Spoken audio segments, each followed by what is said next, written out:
DA విలీనం fitment ప్రభావంతో ఉద్యోగుల వేతనాల్లో భారీ మార్పులు. అసలు లెక్కలు ఎలా మారుతున్నాయంటే, తెలంగాణ ప్రభుత్వ ఉద్యోగుల్లో ప్రస్తుతం పీఆర్సీ 2026పై తీవ్ర ఆసక్తి నెలకొంది.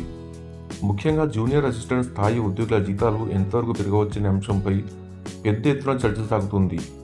డిఏ విలీనం ఫిట్మెంట్ శాతం ఆధారంగా వేతనాలు గణనీయంగా పెరిగే అవకాశాలు కనిపిస్తున్నాయి.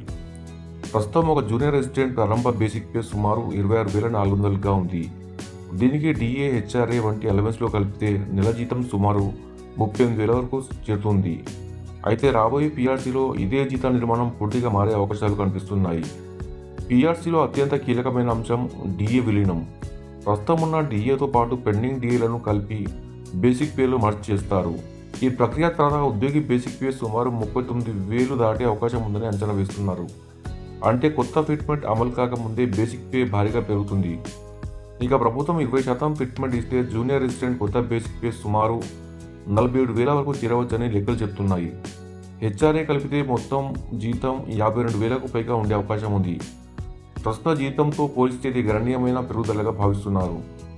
మరోవైపు ఉద్యోగ సంఘాలు ఆశిస్తున్నట్లుగా 30% ఫిట్మెంట్ ప్రకటిస్తే పరిస్థితి మరింత మారవచ్చు.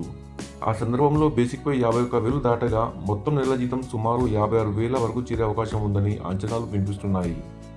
దీంతో ఉద్యోగుల చేతికి వచ్చే ఆదాయం భారీగా పెరుగుతుందని భావిస్తున్నారు. అయితే ఈ మొత్తం లెక్కల్లో అత్యంత కీలకమైన అంశం కట్ ఆఫ్ తేదీ. ప్రభుత్వం ఏ తేదీ వరకు ఉన్న డిఏను పరిగణలోకి తీసుకుంటుందో దానిపైనే తుది వేతన లెక్కలు ఆధారపడతాయి. కట్ ఆఫ్ తేదీలో మార్పు వస్తే డిఏ విలీనం శాతం కూడా మారే అవకాశం ఉంది. ఇప్పటికైతే ఉద్యోగ వర్గాలు పీఆర్సీపై ఆశగా ఎదురుచూస్తున్నాయి. ప్రభుత్వం ప్రకటించే ఫిట్మెంట్ శాతం, డిఏ విలీనం, కట్ ఆఫ్ తేదీ వంటి అంశాలే ఉద్యోగుల భవిష్యత్ జీతాలను నిర్ణయించనున్నాయి.